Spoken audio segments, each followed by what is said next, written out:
सोहेल साहब बहुत बहुत शुक्रिया वक्त देने के लिए। सोहेल साहब, दीगर जमातें यानी कि JUIF और नून लीग, इन्होंने मुनाफिकत की है या पीपल्स पार्टी ने डील कर ली है?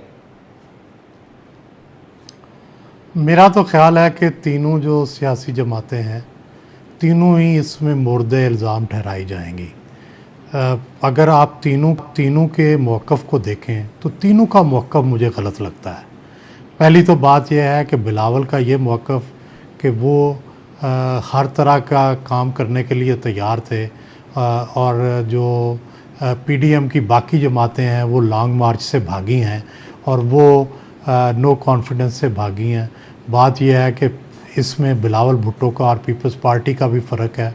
उन्होंने किस तरह नून को हज़फ़ तनकीद बनाया, किस तरह से उनकी बाज़ पॉलिसियों से इख्तलाफ किया और किस तरह से डी-ट्रैक हुए, ये भी सबको पता है। इसी तरह अगर आप PDM की दोनों पार्टियों पे आ जाएं, अगर मौलाना फजलुर रहमान पे आ जाएं, तो आप देखें कि मौलाना फजलुर रहमान ने पहले अकेले ही लॉन्ग मार्च कर दिया, अब बग़ैर किसी से मशवरा किए, बग़ैर कुछ किए लॉन्ग मार्च के लगा के बैठे रहे, फिर ख़ुद ही जो मुज़ाकरात करके ख़ुद ही घर चले गए।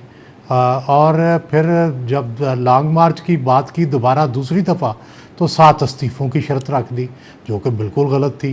पहले ही पीपल्स पार्टी से तय था कि इस्तीफ़ों की शर्त नहीं रखनी और सिंध से इस्तीफ़े नहीं देने और ना कौमी असम्बली से इस्तीफ़े देने हैं। इसी तरह आप नून जो थी पहले हर चीज़ में पीपल्स पार्टी के साथ मिलकर चलने के लिए तैयार थी, लेकिन बाद में चाहे वो सेनेट हो, चाहे वो कौमी असम्बली हो, हर मामले में वो जो है उन्होंने राय फ़रार इख्तियार की। पंजाब में क्यों नो कॉन्फिडेंस नहीं करते? क्या हर्ज है? हार जाएंगे, क्या फ़र्क पड़ता है? कौमी असम्बली में हार जाएंगे अगर नो कॉन्फिडेंस, तो क्या फ़र्क पड़ता है? तो ये तीनों एक्सपोज्ड हैं इस मामले में। तीनों ने ही अपने अपने मफादात को मद्देनज़र रखा है। तीनों ने ही अपोजिशन के जो जॉइंट मफादात थे उनको मद्देनज़र नहीं रखा।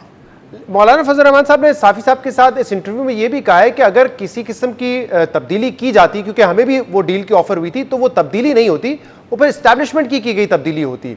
तो आपको लगता है ये जो इल्ज़ाम पीपल्स पार्टी पे लग रहे हैं कि कहीं ना कहीं उन्होंने इस लालच में डील कर ली है कि अगले सेटअप में उनका कुछ हिस्सा हो सकता है वफाक में, जिस पर कल साद रफीक साहब ने ट्वीट भी किया था कि लॉलीपॉप आपको दिया जा रहा है, तो इतना आगे ना जाए? तो क्या कोई हकीकत नजर आती है कि कहीं ना कहीं पीपल्स पार्टी ने अपना रास्ता निकाल लिया है 2023 के लिए?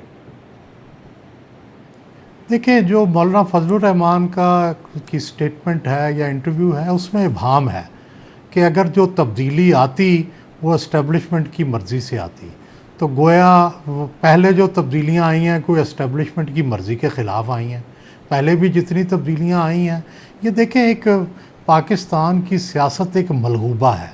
हमें पता है कि अपोजिशन के भी राब्ते होते हैं इस्टेब्लिशमेंट के साथ, गवर्नमेंट के भी राब्ते होते हैं, और तीसरी दुनिया के एक मुल्क में ये कोई अजूबा नहीं है। आपने सब ने मिलजुल के चलना होता है। आप भी डील कर रहे होते हैं, अपोजिशन भी डील कर रही होती है, इस्टेब्लिशमेंट भी आपसे मुज़ाकरात कर रही होती है। देखना ये होता है कि कौन सी डील उस वक़्त तय पाती है। तो सवाल ये है कि बिलावल ने अगर डील कर ली, तो डील करके क्या सेनेट की एक लीडर ऑफ द अपोजिशन पे सारा चीज़ें तय हो गई? मेरा नहीं ख्याल कि इतनी छोटी सी बात पे जो है ये डील हो गई। और अगर 2023 तय हो गया है, फ़र्ज़ करें, दूसरी बात अगर उनकी ये मानी जाए कि ये डील 2023 के लिए हुई है, तो देखें वो तो अभी बहुत कुछ होना बाकी है।